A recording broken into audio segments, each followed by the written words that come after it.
क्योंकि भगवती माया का ऐसा आकर्षण है कि एक क्षण में हम सत ज्ञान भूल जाते हैं। असत अज्ञान का ऐसा साम्राज्य सा छाया हुआ है, सत संकल्प करते हैं कि आज के बाद हम ऐसा नहीं करेंगे, पर विवश होकर के फिर माया हमसे वैसा ही करा देती है जो नहीं करना चाहिए। उसके लिए हमें अध्यात्म बल की आवश्यकता है। अध्यात्म बल बड़े कृपा पात्रों के हृदय में जागृत होता है। कृपा हमारे ऊपर है, पात्र हमें बनना है। कृपा न होती तो मनुष्य देह न मिलता, साधु संग न मिलता, धाम आने को न मिलता, नाम लीला रूप प्रभु के सिद्धांत ये सुनने को न मिलता। कृपा तो है, अब हमें कृपा पात्र बनना है, तभी वो प्रेमामृत रस हमारे हृदय में आएगा। कृपा पात्र उपासक एकमात्र अपने आराध्य देव के चिंतन का ही महत्व रखता है।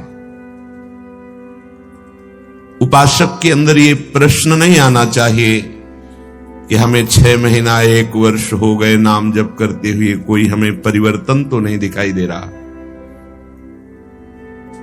1 महीना अगर हम नाम जप कर रहे हैं या 1 वर्ष नाम जप कर रहे हैं तो ये सत चिंतन है।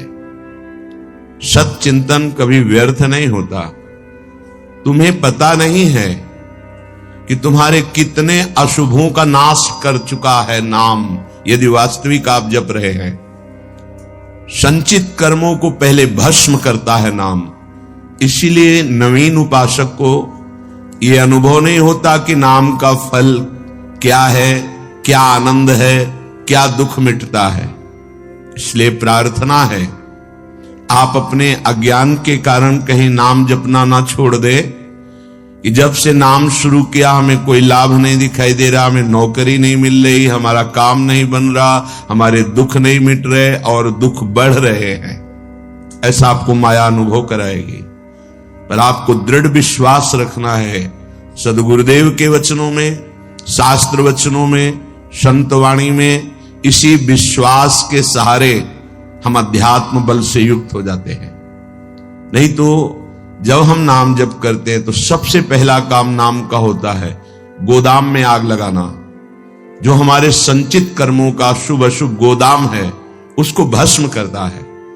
अब ये बात पता नहीं है तो वो वर्तमान में तत्काल फल देखना चाहता है कि हम नाम जप किए तो हमारी सारी कामनाओं की पूर्णता हो ही जानी चाहिए। नहीं, नाम जप का फल क्या हुआ, वो ऐसा सोचता है। पर ऐसा नहीं है। नाम जप सबसे पहले अशुभों का नाश करता है, फिर शुभ फंसाने वाले जो होते हैं वो उनका भी नाश कर देता है। इसके बाद क्रियमाण पूरा परम पवित्र करके भगवद अर्पित कराता है, प्रारब्ध भोगने की सामर्थ्य देता है। फिर आनंद का ऐसा उन्माद होता है, आनंद की ऐसी उत्तम अवस्था होती है जो वाणी से वर्णन नहीं की जा सकती। आप धैर्यवान बने, उत्साह पूर्वक नाम का जप, नाम का कीर्तन, नाम का चिंतन करें। परिणाम बहुत मंगलमय होगा। थोड़ा धीरज रखें, थोड़ा विश्वास करें। न एक एक नाम आपको उठा रहा है, अभी आपको समझ में नहीं आएगा। जब आपके पाप नष्ट हो जाएंगे, हृदय निर्मल होने लगेगा, तब आपको समझ में आएगा। धाम आने को मिला है, सत्संग मिला है, ये बहुत अहेतुकी कृपा है। आपको कृपा का परिचय तब लगता है जब आपकी कामना पूर्ण हो, आपको भोग मनोअनुकूल मिल जाएं, आपकी उन्नति संसार में हो तो आप उसे समझते हैं कृपा। अगर प्रतिकूलता हुई, उन्नति ना हुई, हम जो चाहते हैं वो ना हुआ, तो हम समझते हैं कि कोई फल नहीं। इसी को अज्ञान कहते हैं, यही अविद्या है। इसीलिए दंभ और पाखंड में हम फंस जाते हैं।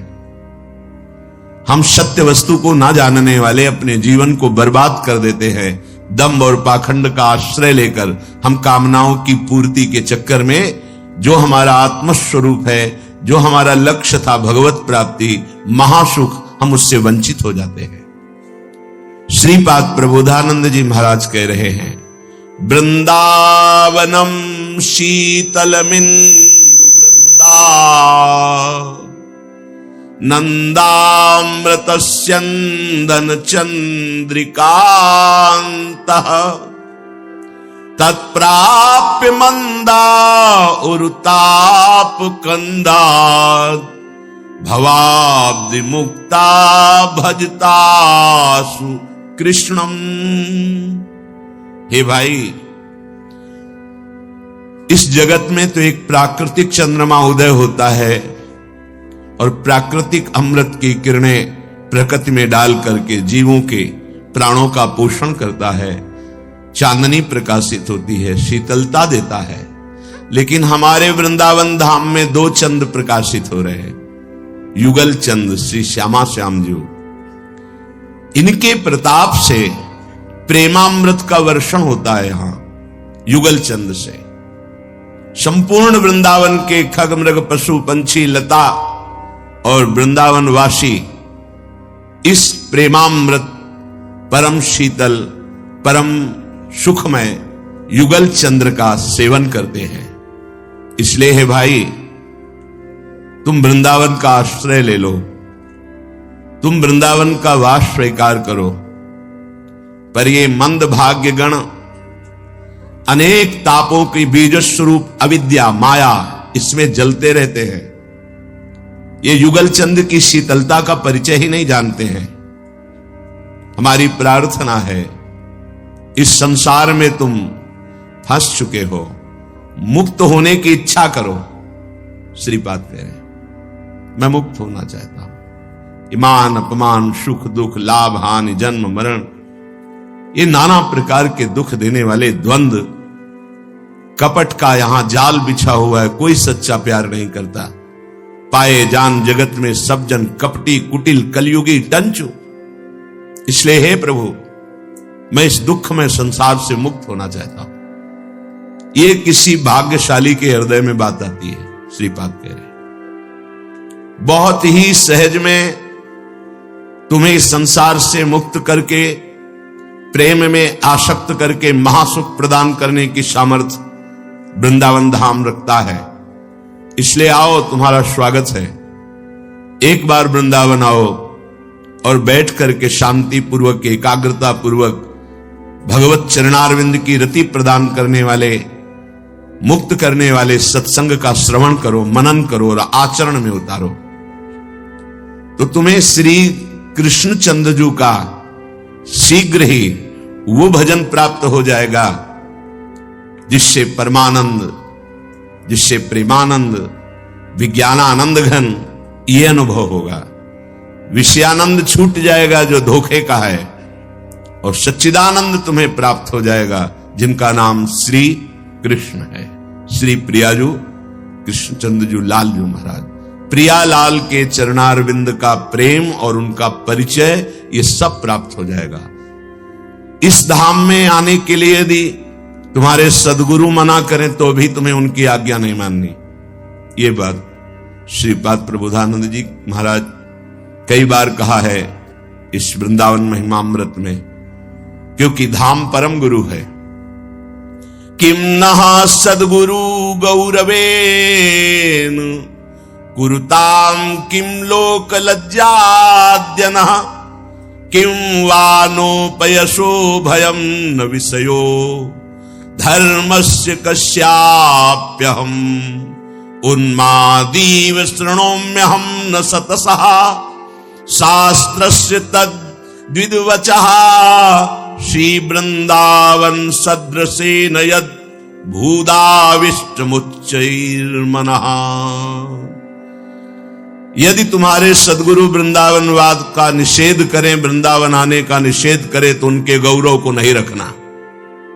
किम न सदगुरु गौरवेन कुरुताम, न गौरवेन कुरुताम। यदि हमें धाम प्रिया प्रीतम से विमुख करने की बात कही जाए तो गुरु की भी बात न मानी जाए। गुरु बलि तजेव कंत ब्रज बनितन भे मुद मंगलकारी, तजेव पिता प्रहलाद विभीषण बंधु भरत महतारी, गुरु बलि तजेव कंत ब्रज बनितन भे मुद मंगलकारी। गुरु का संबंध है प्रियालाल के चरणारविंद में प्रेम कराना, उनके धाम में, नाम में, रूप में, लीला में रति करा देना। यदि ऐसा नहीं, धाम से विमुख, नाम से विमुख, रूप लीला चिंतन से विमुख, तो बोले किम न सदगुरु गौरवेन कुरुताम। गुरुदेव का एक गौरव है हर उनकी आज्ञा का पालन करना। लेकिन यदि हमें धाम से विमुख करते हैं, प्रिया प्रीतम से विमुख करते हैं, नाम से विमुख करते हैं, लीला चिंतन, तो गुरु किस बात के? न गौरवेन कुरुताम, फिर हम आपकी बात नहीं मानेंगे। जैसे बलि जी ने नहीं मानी। गुरुदेव ने कहा कि तुम जानते नहीं ये 3 पग पृथ्वी मांगने वाले कौन हैं? मैं इनको जानता हूं। ये सर्वलोक महेश्वर भगवान श्री हरि वामन रूप में तुम्हारे सामने भिक्षुक रूप में खड़े, मत देना, नहीं तुम्हारी सामर्थ्य नहीं कि तुम 3 पग दे सको, ये सर्वस्व छीन लेंगे। तो उन्होंने कहा गुरुदेव यदि ये भगवान भिक्षुक बन करके आए हैं तब तो जरूर देंगे हम, क्योंकि इन्हीं के लिए तो आप है, इन्हीं के लिए यज्ञ है, इन्हीं के लिए मेरा जीवन है। प्रहलाद जी के ये पौत्र है, कैसे धोखा खा सकते हैं? इतने बड़े महाभागवत के बेटे हैं, ये धोखा नहीं खा सकते। गुरुदेव ने कहा मैं शाप देता हूं, यदि मेरी आज्ञा का पालन नहीं करोगे अवश्य दे दीजिए, मैं शिरोधार्य करता हूं, जा स्त्री भ्रष्ट हो जा। स्वीकार कर लिया, लेकिन गुरु की आज्ञा का पालन नहीं किया। क्या कि भगवान को दान नहीं देना है, 3 पग पृथ्वी का संकल्प किया। गुरुदेव सर्वज्ञ थे, जानते थे भगवान शुक्राचार्य जी कि ये कौन है। वैसा ही हुआ। आखिर में बलि को बांध दिया भगवान ने और कहा बड़ा दानी बनता था, गुरु के भी वचन नहीं माने, अब बोल 3रा पग कहां रखूं, क्योंकि 2 में ही समस्त ब्रह्मांडों को नाप लिया। बलि जी ने हाथ जोड़कर कहा प्रभु अभी तुमने प्रणाम भी नहीं किया, आपको हाथ बंधे हुए हैं, नहीं तो हाथ जोड़कर पहले आपके चरणों में माथा रखता। आपने 2 पग में हमारी संपत्ति नापी, 3रा पग हमारे ऊपर रखिए माथे पर, क्योंकि अभी संपत्तिवान बकाया है। तनिक भी रोष नहीं, भगवान बिक गए। आज भी रसातल में, सुतल लोक में बलि के दरवाजे पर खड़े हुए वामन रूप से हैं, सुरक्षा, स्वयं सुरक्षा कर रहे हैं। किम न सदगुरु गौरवेन कुरुताम। एक जगह केवल ये बात कही गई कि आप न मानिए। क्या? भगवान के चरणारविंद की प्रीति के मार्ग में हमने गुरुदेव का वर्ण किया है। वो यदि धाम वास के लिए, धाम आने के लिए भगवान की प्रियता के मार्ग को रोकते तो गुरु किस बात के? तो कह रहे किम न सदगुरु गौरवेन कुरुताम, क्योंकि सदगुरु भगवत प्रीति प्रदान करने वाले मार्ग के दाता हैं। यदि वो ऐसा नहीं करते तो फिर वो हमारे सदगुरु नहीं है। डरना नहीं चाहिए, ध्यान रखना। भगवान की प्राप्ति के लिए सदगुरु का वर्ण है। ग्रीवा झुका करके उनकी आज्ञा में प्राण समर्पित करना शास्त्र की आज्ञा है, पर वो किस लिए? भगवान की प्राप्ति के लिए। अगर वो हमको फिर प्रपंच का जाल फैलाकर फंसाते हैं तो हमारे सदगुरु नहीं हो सकते। सदगुरु तो माया मुक्त करते हैं। सदगुरु तो हर एक वही बात कहेंगे जिससे तुम्हें भगवत प्राप्ति हो। इसीलिए कह रहे किम न सदगुरु गौरवेन कुरुताम। तुम्हें अपने ऐसे, सदगुरु शब्द लिखा है, केवल गुरु ही नहीं लिखा। गुरु जो उपदेश कर दे, अब तुम नरक जाओ स्वर्ग जाओ तुम्हारे ऊपर। सदगुरु जो हाथ पकड़कर प्रिया प्रीतम से मिला दे, यदि वो प्रिया प्रीतम से विमुख, धाम से विमुख, ऐसा कुछ, तो हम उनकी बात को नहीं मानते हैं। श्रीपाद ऐसा आज्ञा कर रहे हैं। किम लोक लज्जाद्य नह। अगर हमारी भगवत प्राप्ति में लोक लज्जा बाधा पहुंचा रही है, लोग क्या कह रहे हैं, समाज क्या कह रही है, अब हमको नहीं देखना। लोक लज्जा की भी हम तिलांजलि दे देंगे, नहीं मतलब है हमें कोई लोक लज्जा से। ये श्लोक केवल भगवत प्राप्ति के लिए, केवल, इसमें कोई तर्क की गुंजाइश नहीं। जब हम भगवत प्राप्ति के मार्ग में चलते हैं तो ये लोक बहुत बाधा पहुंचाता है। वृंदावन के बास को जिनके नाय हुलास, तिनको परस न कीजिए तज धूत जिनको पास। वृंदावन के बसत ही जो करे अंतरान, ती सम शत्रु न और को मन बच के या जान। यदि हमें धाम वास में, धाम आने में, भगवत प्रीति के मार्ग में, नाम जपने में कोई भी संबंध बाधा पहुंचाता है तो तो हम उस संबंध को ही नहीं मानते हैं। जब गुरु के संबंध को कह दिया तो फिर माता पिता पुत्र परिवार संसार की अन्य संबंधों की तो महिमा ही नहीं है इस कोटि की जैसी गुरु की महिमा है। जब कह दिया किम न सदगुरु गौरवेन, तो फिर किसके गौरव को रखना है? मुझे इस जन्म में भगवत प्राप्ति करनी ही है। पहला श्लोक जो आज वर्णन हुआ वो यही, तत्प्राप्य मंदा उर्ताप कंदात भवाब्धि मुक्ता भजतात कृष्णम। अब मैं इन तीनों तापों में नहीं जलूंगा, अब मैं भजन करके सच्चिदानंद भगवान को प्राप्त करूंगा, श्यामा श्याम को प्राप्त करूंगा, चाहे कोई मेरे मार्ग में आ जाए। अब किसी की मान मर्यादा में मैं फंसने वाला नहीं। प्रीति न काहू की कान विचारे, मार्ग अपमार्ग विथकित मन को अनुसरत निवारे। ज्यो सरिता सावन जलोमगत, सन्मुख सिंधु सिधारे, ज्यो नादहि मन दिए कुरंगन, प्रगट पार धी मारे। अब चाहे जान चली जाए, चाहे भीषण विपत्ति आवे, कोई मुझे सहारा न दे, पर मैं इस जन्म में भगवत प्राप्ति करूंगा। किसी के गौरव को नहीं मानूंगा, न लोक लज्जा की, न अन्य कोई किसी की आज्ञा जो भगवत विमुख कर दे मुझे। ये इसके लिए तत्पर रहना चाहिए। हम भगवत साक्षात्कार का अगर दृढ़ नियम ले लें तो हमको वो बात किसी की नहीं माननी जो भगवत साक्षात्कार से विमुख कर दे। किम वा नोप यशो भयम, मुझे अब इसकी भी चिंता नहीं कि हमारी निंदा होगी, नहीं, अब कोई परवाह नहीं। प्रीति न काहू की कान विचारे। इसमें विद्या अविद्या का कोई प्रश्न ही नहीं है। यह विद्या और अविद्या दोनों से परे पराविद्या है। जब किशोरी जी करुणा करें तो ये समझ में आवे। आप तो इस बात की साधना करते मैं ब्रह्म हूं, या साक्षात ब्रह्म जिनके आगे कर जोड़े खड़ा है, कैसे महिमा जानोगे?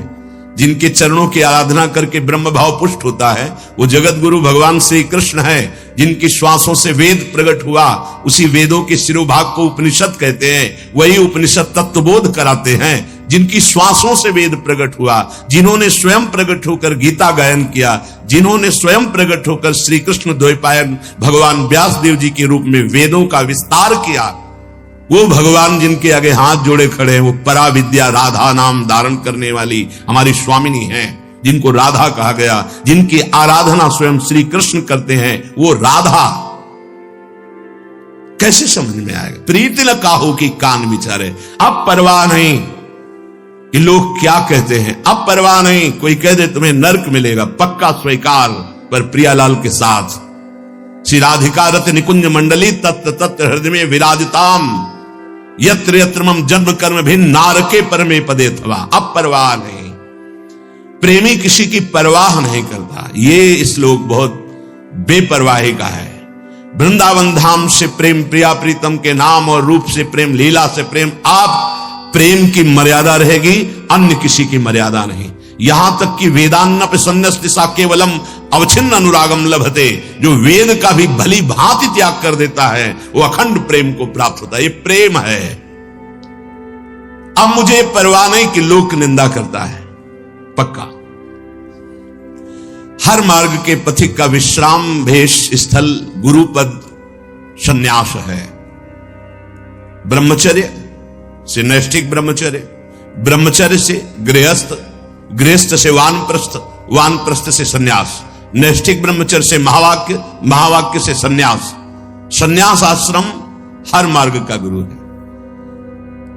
और परम सन्यासी श्रीपाद प्रबोधानंद जी महाराज, जिनके हजारों की संख्या में सन्यासी शिष्य, वो बोल रहे हैं वृंदावन की रज का जब सेवन किया और प्रेम रस अनुभव में आया, तब ये जो वृंदावन महिमामृत आप सुनते हैं, ये उनके हृदय से प्रकाशित हुआ है। वो कह रहे हैं कि मेरी बात मान लो, जो गुरुदेव प्रियालाल से विमुख करें, हमें उनकी बात नहीं माननी, हमारे साथ धोखा हो जाएगा। लोक लज्जा में, लोक में जितने संबंध हैं, वो यदि हमें भगवत प्राप्ति के लिए रोकते हैं तो हम उनकी बात नहीं मानते। जाके प्रिय न राम वैदेही तजिए ताहि, कोटि वैरीशम यद्यपि परम स्नेही। बात समझनी है, हमारा जीवन भगवत प्राप्ति के लिए है। अब हमारी निंदा करे संसार, इसकी भी मुझे परवाह नहीं। न विषयो धर्मस्य कस्याप्य हम, कोई हमसे ये कहे कि तुम तो धर्म से भ्रष्ट हो गए, तुम्हारा धर्म था ये करना ये करना ये करना, नहीं, तुम्हारी बात सत्य है, मैं धर्म से भ्रष्ट हो गया हूं, लेकिन परम धर्म में आके टिक गया। सावै पुंसाम परो धर्मो ये तो भक्ति अधोक्षजे। जहां श्री श्यामा श्याम की प्रेम लक्षणा भक्ति हृदय में धारण कर ली, अब नहीं त्यज लोक धर्मान, तुम्हारा कथन सत्य है, क्योंकि हमने लोक धर्म का त्याग करके भागवत धर्म के शिरोभाग में विराजमान प्रेम धर्म का आश्रय लिया है। श्रीपाद कह रहे, आप कोई ऐसा मुझे कहे कि तुम धर्म भ्रष्ट हो तो इसकी भी मुझे चिंता नहीं। उन्मादी श्रणोम्य हम, मैं उस प्रेम उन्माद की तरफ जा रहा हूं जहां किसी की बातें नहीं सुनी जाती। न सतसा शास्त्रश्च तद्विद वचः, ना तो मैं हजारों शास्त्रों की बात सुनूंगा और न शास्त्रज्ञ विद्वानों की बात सुनूंगा, अब तो सिर्फ श्यामा श्याम के प्रेम में उन्माद धारण करूंगा। क्या अद्भुत निष्ठा प्रेम की। उन्मादीव श्रणों में हम न, मुझे मत सुनाना क्योंकि मैं नहीं सुनूंगा। क्यों? क्योंकि मैं प्रेमोन्माद में पहुंच रहा हूं। न किसी विद्वान की बात सुनूंगा, न किसी शास्त्र की बात। अब केवल हमारी श्रवणेंद्रिय सुनना चाहेगी कैसे प्रिया प्रीतम से प्रेम हो। श्री वृंदावन सदृशेन यद भूदा विष्टमुच्चैर मनहा, मैं वृंदावन के उत्तम प्रेम रस नित्य विहार रस का भजन करने वाला हूं। मेरा मन प्रियाजू की कृपा से इस प्रेम रस में आविष्ट हो गया है। अब मेरे लिए वृंदावन से उत्तम कोई नहीं, क्योंकि वृंदावन ने मुझे प्रियाजू प्रदान किया, प्रियाजू के चरणों का प्रेम प्रदान किया, राधा नाम प्रदान किया। अब किसी की कोई मर्यादा नहीं। प्रेम की अपनी स्वयं की मर्यादा है कि वो किसी की मर्यादा नहीं रखता। प्रीति न काहू की कान विचारे, ये प्रेम है। प्रीति की रीति रंगीलो ही जाने। अगर प्रेम का सही रूप कोई जानता है तो प्रभु श्री कृष्ण जानते हैं। इसलिए वो मर्यादा पुरुषोत्तम के रूप में जब अवतरित हुए तो एक एक मर्यादा का पालन।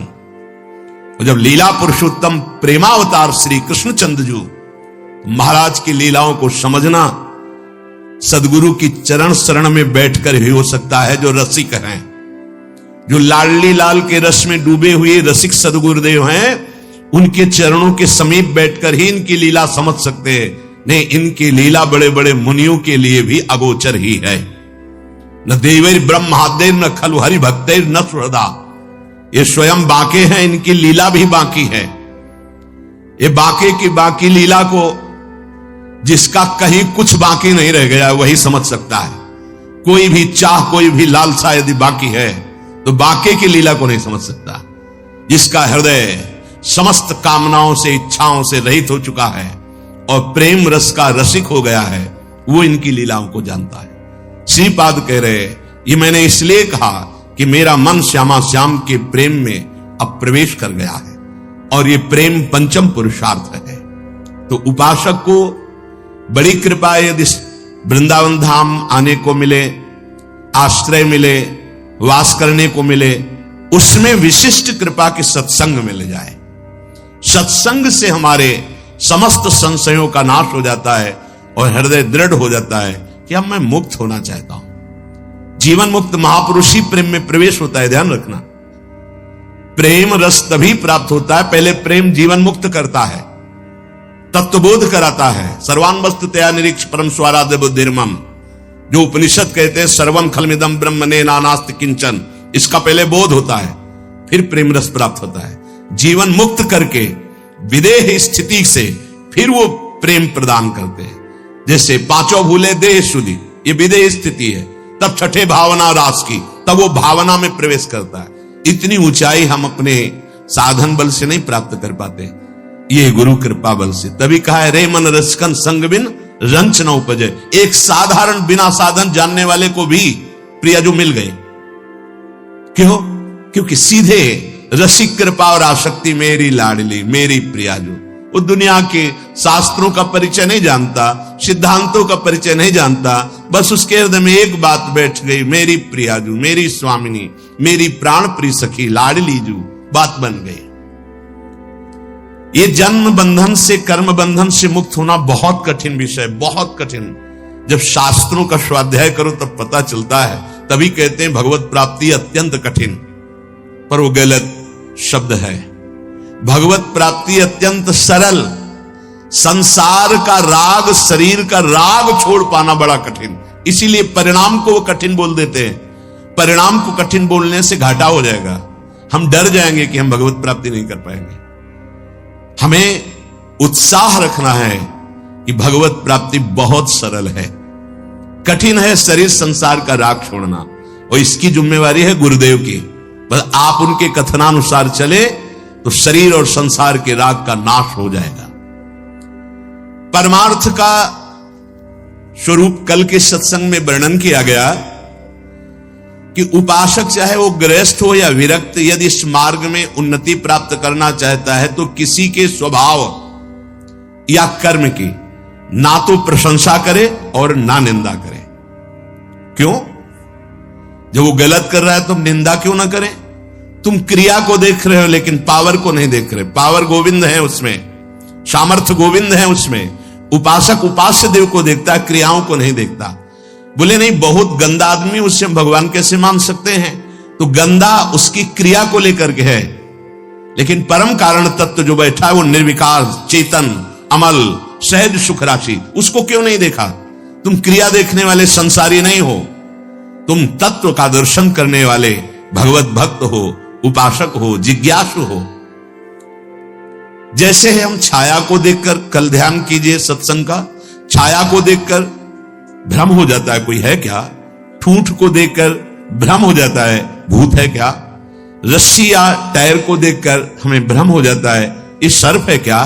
पर वहां कुछ नहीं होता, वो ठूंठ है, वो रस्सी है, वो आपकी छाया है। ठीक ऐसे ही पूरे संसार में आपके सिवा कुछ नहीं है।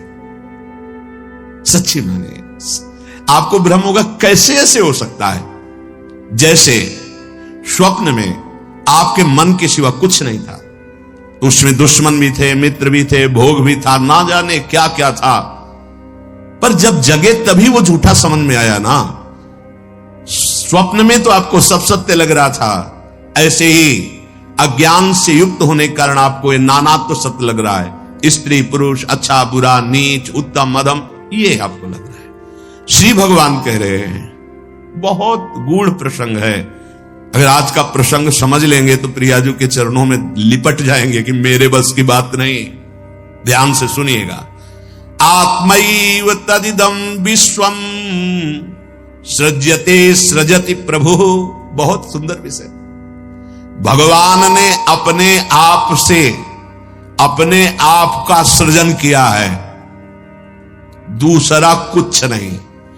आत्मैव तदिदं विश्वम सृज्यते सृजति प्रभु त्रायते त्राति विश्वात्मा ह्रियते हरितीश्वरः। उसने अपने आप से अपने आप को बनाया। त्रायते त्राति विश्वात्मा ह्रियते हरितीश्वरः, और अपने आप से अपने आप की रक्षा की, पालन किया।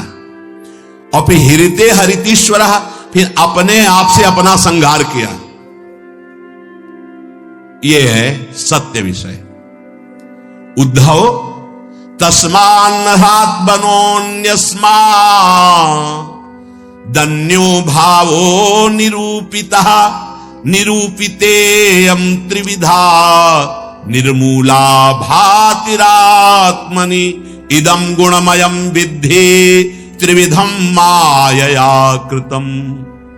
इसलिए उद्धव तुम सच्ची बातें समझो। मैं अपने आप से अपने आप को रचा, अपने आप से अपने आप का पालन किया, और अपने आप से अपने आप का संहार कर लूंगा। किसको दोष दर्शन दें, किसकी निंदा करें, किसकी प्रशंसा करें? कोई दूसरा हो तब ना। अब कह रहे हां, जिनको ज्ञान दृष्टि नहीं प्राप्त हुई है, व्यवहार दृष्टि प्राप्त हुई है, वो ये बात ना समझकर भिन्न देखते हैं। ये अच्छा, ये बुरा, ये स्त्री, ये पुरुष, ये जड़, ये चैतन्य, आदि आदि। उद्धव, ज्ञान दृष्टि के अतिरिक्त मेरे इस रहस्य को किसी और दृष्टि से नहीं जाना जा सकता। जो कुछ भी तुम्हें दिखाई दे रहा है, प्रतीत हो रहा है, तुम्हारे चिंतन में आ रहा है, ये केवल मैं ही मैं हूं। देखो, पीछे मन को लगाने की दो युक्तियां बताई गई थी। आपका मन जहां जहां जा रहा है वहां भगवान देखने की चेष्टा करे। वो वस्तु, वो व्यक्ति, वो पदार्थ, वो श्री भगवान ही हैं। क्योंकि जब पहले सृष्टि नहीं थी तो श्री भगवान थे। भगवान ने अपने आप में सृष्टि रची तो सब कुछ भगवान है, और जब समेट लेंगे तो केवल भगवान बचेंगे। तो जहां जहां मन जाए, जिस वस्तु, व्यक्ति, स्थान में, उस श्री भगवान को देखिए कि ये वस्तु, ये व्यक्ति, ये स्थान मेरे आराध्य देव बने हुए हैं। दूसरी बात कही गई थी, जहां जहां मन जाए वहां से हटा के अपने लक्ष्य में लगाइए। बार बार मन को ऐसा करने से वो मन लक्ष्य में लग जाएगा, स्थिर हो जाएगा। अनिर्वचनीय मैं ही सब रूपों में स्वयं विराजमान हूं, इसलिए मेरी सृजन लीला देखकर, मेरी पालन स्थिति लीला देखकर और मेरी संहार लीला देखकर मेरा भक्त विचलित नहीं होता, क्योंकि मैं ही मैं स्वयं का सृजन, पालन और संहार कर रहा हूं। ये जो तीन प्रतीतियां हो रही, सृजन, पालन, संहार, अध्यात्म, अधिदैव, अधिभूत, ये बिल्कुल निर्मूल है। जैसे माया, जैसे स्वप्न में कुछ नहीं था, वैसे ही माया के द्वारा कुछ नहीं है। न सृजन है, न पालन है, न संहार है। मान सकते हो? मलिन अंतःकरण अज्ञान की स्थिति में कैसे मान पाओगे? ना होने पर यह प्रतीत हो रहा है। कैसे? ये तीन गुणों के प्रकाश से, सतोगुण, रजोगुण, तमोगुण के प्रभाव से दृष्टा, दर्शन, दृश्य, ये त्रिविधता पैदा हो गई। ऐसी त्रिविधता को मिटाने के लिए हमें मानव जन्म मिला है, साधना मिली, किसी और को पाने के लिए नहीं, अपने आप को जानने के लिए। एतद् विद्वान मदुदितम ज्ञान विज्ञान नैपुणम न निंदन्ति न च स्तौति लोके चरति सूर्यवत। जो मेरे इस परमार्थ सिद्धांत को जान जाता है, वो ज्ञान विज्ञान में उत्तम स्थिति को प्राप्त हुआ महात्मा ना कभी किसी की प्रशंसा करता है और ना किसी की निंदा करता है। वो सूर्य के समान पूरे त्रिभुवन में समभाव से विचरता है। प्रत्यक्षेणानुमानेन निगमेनात्म संविदा आद्यंतवद सच ज्ञात्वा निसंगो विचरेदिह। इसलिए मेरा भक्त प्रत्यक्ष से, अनुमान से, शास्त्र से, आत्मानुभूति से, महापुरुषों से वो ये जान चुका है ये माया का त्रिविध खेल चल रहा है, सतोगुणी, रजोगुणी, तमोगुणी, पालन, सृजन, संहार। इसलिए वो सबसे असंग हो जाता है।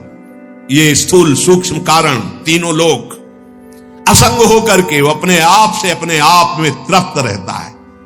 धन्य है ऐसा महापुरुष जो अपने आप से अपने आप में तृप्त रहता है, वो असंग भाव से विचरता है।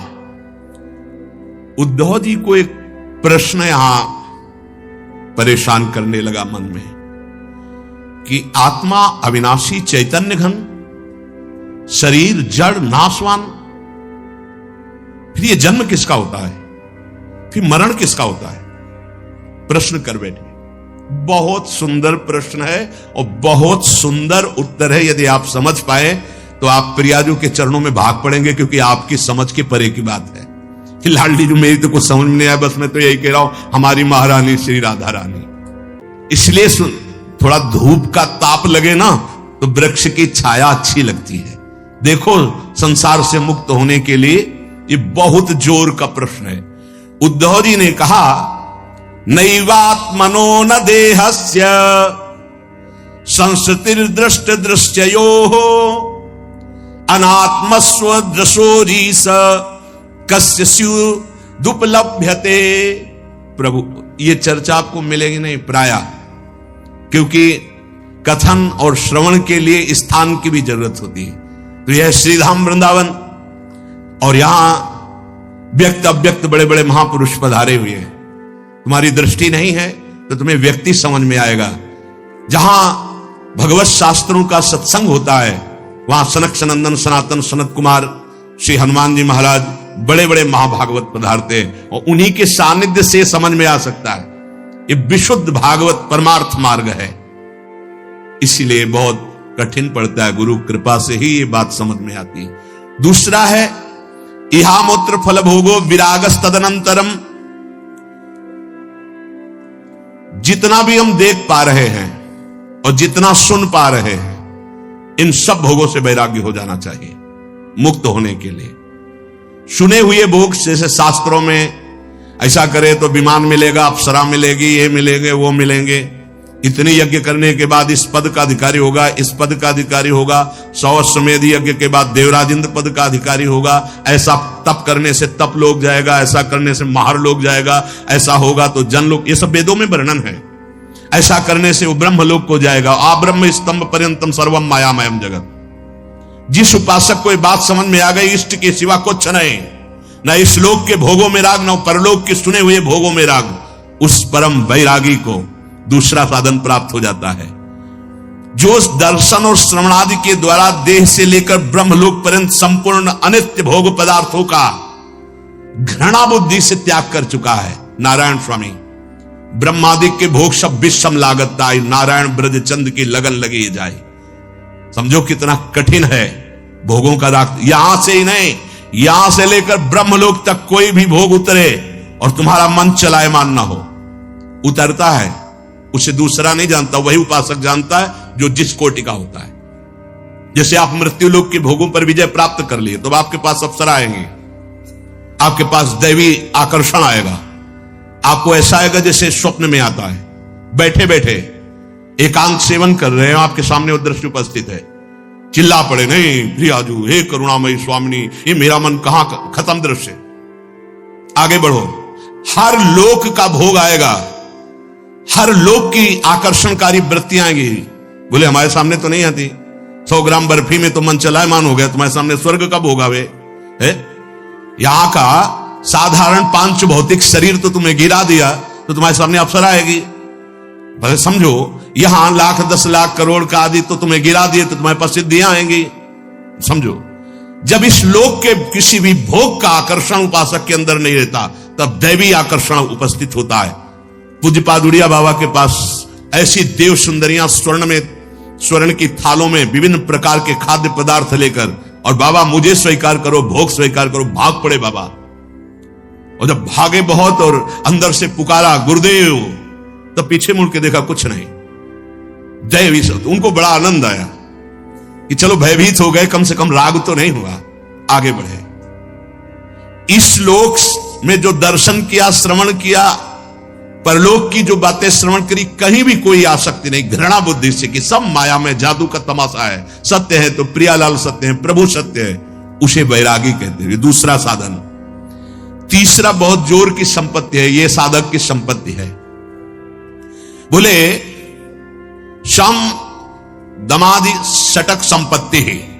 पहला शम, बार बार जो इंद्रियों में विषयों का आकर्षण आता है उसमें दोष दृष्टि होना, कुछ नहीं। कौन सा ऐसा द्वार है जहां से अमृत निकलता है? कौन सा ऐसा भोग है जो हमें परम सुख प्रदान कर सकता है?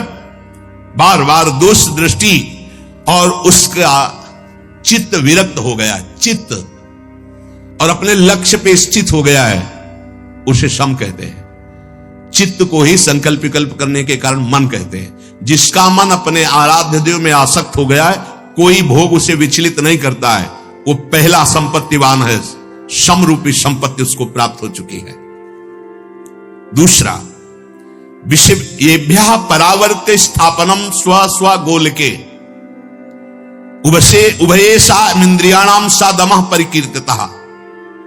बिना किसी भोग का अवलंबन लिए हुए हर इंद्रिय अपनी अपनी जगह अंतर्मुख। नेत्र खुले हैं पर केवल लक्ष्य दिखाई दे रहा है, कान है पर उसे केवल अपने आराध्य देव की बात, मंत्र, नाम सुनाई दे रहा है। हर इंद्रिय अपने गोलकों में स्थित होकर अंतर्मुख हो गई है। अभी हमारी हर इंद्रिय बहिर्मुख है। ज्ञानेंद्रियां और कर्मेंद्रियां दोनों को साधक ने खींच लिया है और खींच करके अपने स्थानों पर स्थित कर दिया है, उसे दम कहलाता है। वो उपासक दम संपत्तिवान है, अपनी 10 इंद्रियों को अधीन कर लिया है। क्यों? क्योंकि शम में ही पहले घृणा हो चुकी है, यहां से लेके ब्रह्मलोक तक के भोगों से दोष दृष्टि हो गई है उसकी। उन भोगों से उसको किंचन मात्र भी सुख की आशा नहीं रही, तो इंद्रियां अपने आप अंतर्मुखी हो गई। वो दम स्थिति को प्राप्त हो। बोले तुम में दम हो तो करके दिखाओ। तो सच्चा दम यह है कि अपनी इंद्रियों को, चाहे ज्ञानेंद्रिय चाहे कर्मेंद्रिय, वो भोगों से हटा करके सच्चिदानंद अपने लक्ष्य में स्थित है। वृत्ति का बिल्कुल बाह्य न होना, किसी भी बाह्य विषय से आकर्षित ना होना, इसी का नाम उपरति है। कई बार चर्चा की है। पहले सम दम उपरति, भोगों की लालसा है पर मैं भोगूंगा नहीं क्योंकि भगवत प्राप्ति करना, इसे त्याग कहते हैं। यहीं से शांति शुरू हो जाती है। त्यागात् शान्तिरनन्तरम्, ये पहला त्याग। दूसरा, भोगों की उपस्थिति होने पर ये भोग सुख देंगे, ये भाव ही खत्म हो चुका है अंदर से, उसे बैरागी कहते हैं। तीसरा, ये भोग है ऐसी वृत्ति ही खत्म हो चुकी, उसका नाम उपरति है। सम दम उपरति। सम अपने चित्त का, अपने मन का आराध्य देव में स्थित हो जाना, कहीं आकर्षित ना होना। दम अपनी 10 इंद्रियों को निज गोलकों में स्थित करके अंतर्मुख कर लेना। उपरति, किंचन मात्र त्रिभुवन में कोई भोग सामग्री भी है ऐसा भान न रह जाना, उसे उपरति कहते हैं। अब तितिक्षा, सहनम सर्व दुखानाम प्रतिकार पूर्वकम चिंता विलाप रहितम सा तितिक्षा निगद्यते। उपासक को जो तितिक्षु है, सहनशील, सबसे बड़ा पहला लक्षण है महात्मा का, चाहे वह गृहस्थ हो चाहे विरक्त हो, भगवत मार्ग के पथिक का। तितिक्षवः, भगवान कपिल देव जी ने कहा। फिर कहा कारुणिका सुहृदा सर्वभूताना, आगे बात अलग है। पहला है तितिक्षवः। किसे कहते हैं तितिक्षवा? बोले सहनम सर्व दुखानाम, समस्त दुखों को बिना प्रतिकार किए हुए सह जाना। कोई निंदा कर रहा है, कोई अपमान कर रहा है, या शरीर रोग से ग्रसित हो गया, या कुछ भी, हर दुख को सहना, अपनी दिनचर्या में फर्क नहीं पड़ने वाला। सच्ची बात समझना। एक संत को देखा तो वो एक करवा रखते थे और उसमें पंजीरी रखते, सेनपुर में, जिसमें बाबा सरकार मग्नानंद सरस्वती जी रहते थे, पास में ही था, वो उनका आश्रम था। वो 4 घंटे गंगा जी में खड़े होकर के मंत्र जाप करते थे। अलग अलग संतों की दिनचर्या होती है। तो कछुआ ने काट लिया। अब रोज खड़े होना, कोई औषधि नहीं, प्रतिकार नहीं उसका, तो वहां सड़न पैदा हो गई और पूरा पैर पक गया। अब उनसे जब औषधि के लिए कहा जाता तो वो मना कर देते थे कि नहीं ठीक है, कोई परेशानी नहीं।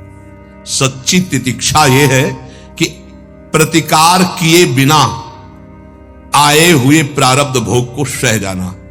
जैसे पूज्य राधा बाबा फिसले कड़ाऊ से और उस समय त्रिपुर सुंदरी का अनुष्ठान कर रहे थे और टूट गया अंग। बांस की खपाच बंधवाई, लेकिन कोई इंजेक्शन नहीं, कोई एलोपैथिक दवा नहीं। बड़ा मुक्त होना देखा ना कितना कठिन। सहन तितिक्षवा, ये तितिक्षा शब्द ये तो शरीर का हुआ। अब सूक्ष्म शरीर, काम का वेग, क्रोध का वेग, लोभ का वेग, मोह का वेग, मद का वेग, मत्सर का वेग, बिल्कुल शांत, कोई जान नहीं सकता, अंदर ही अंदर सह गए, उसे कहते तितिक्षवा। बिना कोई प्रतिकार किए सारे कष्टों को सह जाना, सर्दी गर्मी बरसात। तो सहनम सर्व दुखाना म प्रतिकार पूर्वकम, बिना कोई प्रतिकार किए आए हुए हर दुख को सह जाना, ये सहनशीलता है, ये तितिक्षा है।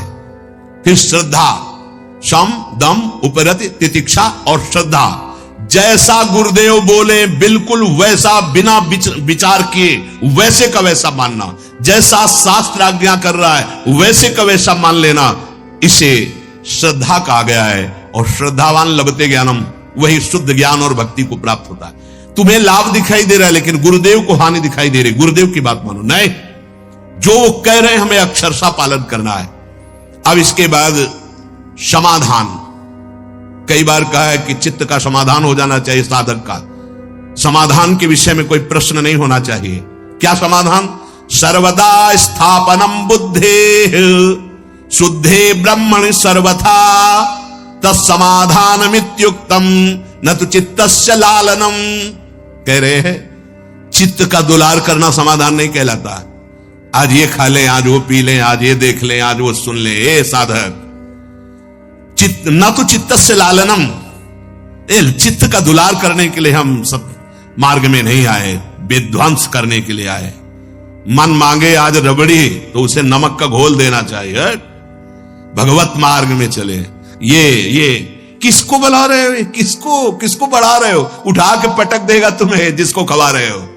जिसको खवा रहे हो तुम्हें उठा के पटक देगा सतमार्ग से अलग, दुश्मन को नहीं। हाँ, जब तक मन विषयाभिलाषी तब तक दुश्मन, और जब मन विषय रहित वो तो इंद्रियाणाम मनश्चास्मि, साक्षात श्री कृष्ण है। इच्छाओं की पूर्ति करने वाले साधक का कभी समाधान नहीं होता, ध्यान रखना। इसीलिए कह न तो चित्तस्य लालनम, अपनी बुद्धि से जब निश्चय कर लिया कि सत्य वस्तु केवल परमात्मा है, प्रियालाल है, तो उसी में स्थित रहे और जथा लाभ संतोष सदा काहू सो कछु ना चाहूंगो। बिना चाहे रबड़ी आ गई तो जय राधा वल्लभ लाल की, और बिना चाहे नमक रोटी मिल रही तो जय राधा वल्लभ लाल की। चाह किसी भोग की नहीं, और बिना चाह के जो भी है प्रारब्धानुसार आया, उचित विचार करके कोई परास्त नहीं कर सकता। आज ऐसी कचौड़ी बननी चाहिए। अब लगे हलवाई बन रहे, खा रहे, तो बोले ना तो चित्तस्य लालनम, चित्त का समाधान नहीं हो पाएगा, भगवत प्राप्ति में बाधा पड़ जाएगी। जरा विचार करके देखना भाई, कसौटी है ये इस परमार्थ की, ना तो चित्तस्य लालनम। जब ये बात आती है कि आज हमको ये चाहिए, तो पूर्ति तो हरि गुरु कर देंगे, लेकिन बहुत असंतोष होता है, सच्ची मानो। आपको सिर्फ प्रभु चाहिए, इसके अलावा जा ही ना चाहिए कबों कछु। तुम्हारे मुख से नहीं निकलना चाहिए, मन में भले आ जाए। तुम्हें गंभीर रहना चाहिए। क्या पाओगे आज? कुछ नहीं, नहीं कुछ तो आप पाओगे, जो प्रिया जो दे देगी जूठन वही पालेगी। इसके सिवा शब्द नहीं निकलना चाहिए। शब्दों में सुधार करो, शब्दों में सुधार करो, वाणी से परिपक्व बनोगे तब मन से परिपक्व हो जाओगे। तुम्हारा मन कह रहा है लेकिन तुम्हें नहीं कहना।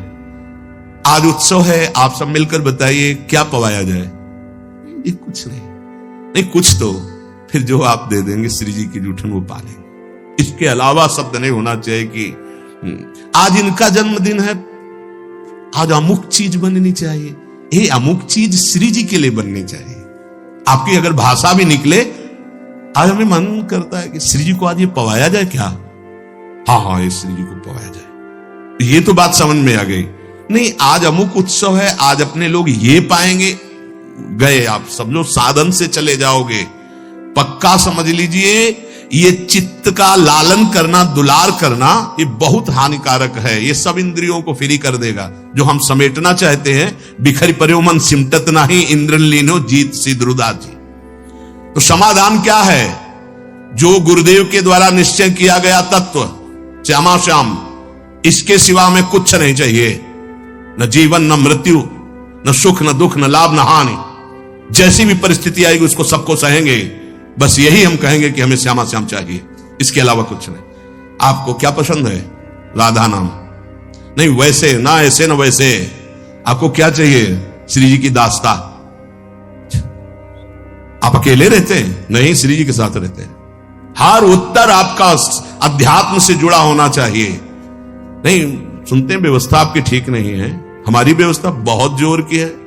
श्री जी के सिवा हमें और कोई व्यवस्था नहीं चाहिए। गुरुदेव ने वो व्यवस्था कर दी है, अब हमें और कोई व्यवस्था नहीं चाहिए। उत्तर आपका अध्यात्म साधक के जैसा होना चाहिए। संसारिक उत्तर नहीं होना चाहिए कि बैठ के दुखड़ा रोने लगे कि हमारी ये समस्या, हमारी। साधु की हर समस्या का समाधान साधुता है। जब चित्त का समाधान हो गया तो फिर व्यवधान किसका? प्रॉब्लम उसको है जो शरीर संसार का रागी है, जो भगवत अनुरागी है। ये शब्द ही नहीं उसके जीवन में। समस्या, प्रॉब्लम, ये शब्द ही नहीं। ये वाला चिंतन नहीं रहता। उसका चिंतन हर समय सच्चिदानंद में रहता है। इस विषय मार्ग में चलने वाले मलिन बुद्धि देहाभिमानी को पद पद पर मृत्यु जैसा दुख देता है। ये शरीर, ये भोग, ये नशा, ये पाप कर्म, ये आचरण मरा जा रहा है, प्रतिपल जल रहा है, प्रतिपल मर रहा है। इसलिए अय उपासक, तू मोक्ष धर्मावलंबी है, मुक्त होना चाहता है इस संसार से, तो तू इस शरीर राग को पहले विष मान और विष का त्याग कर। विष को मत पी। ये तू शरीर नहीं है। ये देह अनादिकाल से हमको प्राप्त होती रही है। कभी सुअर, कभी कुत्ता, कभी, और हर देह में हम आसक्त होते रहे हैं। इस मनुष्य देह से तू अपना राग छुड़ा सकता है। जो उपासक केवल शरीर पोषण में लगा रहता है, ध्यान से सुनिए, सर्दी आई, नख से सिक तक कवर, क्या तुमने अपने को शरीर मान रखा यार? ये देखो अभ्यास देखो, या कौन सा आप लगाते हो गर्म कपड़ा, सहते हो ना, शुरू से अभ्यास, यहां कोई कपड़ा नहीं बांधा तो अभ्यास आपका दृढ़ हो गया। संसारी पुरुष फंसे तो फंसे, आप बैरागी हो। जितने से शरीर आपका कांपना रुक जाए, धीरे धीरे सहना शुरू करो, फिर ऐसी सहन शक्ति लाओ कि एक अचला ओढ़कर पार कर दो। एक हमने महात्मा को चित्रकूट में देखा, बैसाख का महीना था, मंदाकिनी के त्रिकोण पर ऐसे पत्थर पर वो लेटे थे, शाम का समय था। तो युगल किशोर से कहा ये जिंदा है या मृत? बोले जिंदा है। तो हम कहा बैसाख का महीना और मोटा कंबल, और वहां जो बराबर नहीं था, त्रिकोण था, ऐसे था पर ऐसे चिपके हुए थे। अब हम कहा इनके दर्शन करके जाएं। बोले अंदर मत जाना, विक्षेप उनको पसंद नहीं, एकदम वो एकांत प्रिय। तो हम कहा बाहर बैठे हैं, हम बाबा जी हैं, जब निकलेंगे रात्रि में। जब वो निकले, क्या उनकी गंभीरता नेत्रों की, क्या उनका वैराग्य, कुछ नहीं, बस एक कंबल, कुछ नहीं, दूसरा शरीर में कुछ नहीं, केवल कंबल ऐसे, और तेज ऐसा कि मानो भुवन भास्कर उदय हो रहे हो, शांति टपक रही थी चेहरे से। जो निकले साष्टांग दंडवत किया, महाराज जी, महाराज जी। वो बिल्कुल नहीं देखे, वो कंबल ऐसे घसीटते हुए आगे। महाराज जी आप जैसे गुरुजन यदि बात नहीं करेंगे तो हम जैसे नवीन साधक कैसे आगे बढ़ेंगे? महाराज जी मैं कुछ केवल जानना चाहता हूं, परमार्थ विषय। खड़े हो गए, लौट कर देखा, एक ऐसी छोटी दीवार जैसी थी, बैठ गए तत्काल आसन पे। बोलिए, ऐसा लगा कि भगवान हम पर प्रसन्न हो गए, साधु समागम मिला। अब महाराज जी पहला प्रश्न है कि बैसाख का महीना है, इस समय एक बनियान भी धारण करना कठिन है, आप इतना मोटा कंबल? बोले 12 महीना ओढ़ता हूं, इसका अभ्यास किया है। महाराज जी आपके गले में कंठी, ऐसा देखने से लगता है आप वैष्णव हैं। हाँ, हमारी उपासना श्यामा श्याम की है, पर मैं वैराग्य की पुष्टता के लिए चित्रकूट में रहता हूं, ये भगवद आदेश से रहता हूं। महाराज जी आप वहां क्यों लेटे थे? मैं विक्षेप शून्य जीवन व्यतीत करता हूं, मुझे कोई डिस्टर्ब ना करे, इसलिए वहां रहे। अब महाराज जी कोई आप अनुभव की बात बता दीजिए जिससे हम परमार्थ में पुष्ट रहे। हर समय शरीर को पवित्र रखो, इंद्रियों को पवित्र रखते हुए ही गुरु मंत्र जपना। अगर अपवित्र दशा में गुरु मंत्र जपा जाएगा तो काम आदि दोषों का वर्धन कर देगा। वो महाराज जी फिर आप भिक्षा कैसे करते हैं? एक बार चित्रकूट की गलियों में घूमता हूं, जो बुला के दे देता है पा लेता हूं, अन्यथा बिल्कुल शब्द पे शब्द उत्तर, और बस चल दिए। कई बार मिले उनसे, कई बार उनसे दर्शन संभाषण हुआ, बहुत प्यार दुलार, बस एकांतिक जीवन। अगर उपासक इस स्थूल देह का दुलार करेगा तो मानो ग्राह का पोषण कर रहे हो और तुम्हें खा जाएगा, यही नष्ट कर देगा। ये स्थूल देह जन्म मरण जरा स्थूलता, नाना प्रकार के भोग, बाल्यापन, जवानी, बुढ़ापा, ये नाना प्रकार के दुख, ये नाना प्रकार के मान अपमान निंदा स्तुति में फंसाने वाला है, सिर्फ फंसाने वाला। अगर उपासक सावधान नहीं हुआ तो स्थूल शरीर से फंसा देगा। अब आगे वर्णन करते हैं, कल चर्चा होगी सूक्ष्म शरीर। स्थूल जब छूटता है तो यही रह जाता है, जिसे आप सुना बिल्कुल बेकार का है। काम बस इतना इससे कि आप भजन करके भगवत प्राप्ति कर ले, ये केवल दुर्लभ है भगवत प्राप्ति के लिए। अगर भगवत प्राप्ति नहीं हुई तो कुछ काम का नहीं, और एक क्षण में मिटिया मेट हो जाने वाला है। पर इतना भ्रम हो गया कि मैं ही हूं, ए भाई बहुत बुरा भ्रम है ये।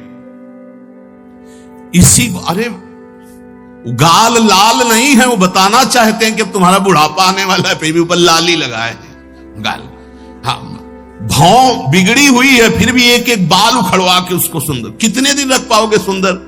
अरे असलियत में जैसे हो वैसे बने रहोगे तो वैराग्य हो जाएगा कि यार अब तो शरीर बूढ़ा हो रहा है, अब तो चलो भगवान की तरफ। लेकिन भगवान की ऐसी लीला है, दांत बिगड़ गए तो 32 लगवा ली, आंख बिगड़ गई तो ऑपरेशन करवा के शीशा लगवा लिया, बहु बिगड़ रही तो चुनवा के वो ब्यूटी पार्लर में जाके। स्त्रियों के अलग होते हैं, पुरुषों के अलग होते हैं। ए भाई काहे को धोखे में पड़ रहे हो? ये तुम नहीं हो, तुम बहुत सुंदर हो, क्योंकि सुंदरता के समुद्र के तुम अंश हो, तुम अविनाशी हो, तुम अमृतमय हो। ये चमड़े की चिकनाहट तुम नहीं हो, ये नष्ट हो जाएगी, आज नहीं तो कल नष्ट हो जाएगी। इससे काम बना लो, केवल ये गाड़ी है, ये केवल भगवत प्राप्ति के लिए गाड़ी है। अगर भगवत प्राप्ति न करके विषय मनोरंजन बाजार की तरफ गया तो ये किसी काम का नहीं है, पक्की बात समझ लो।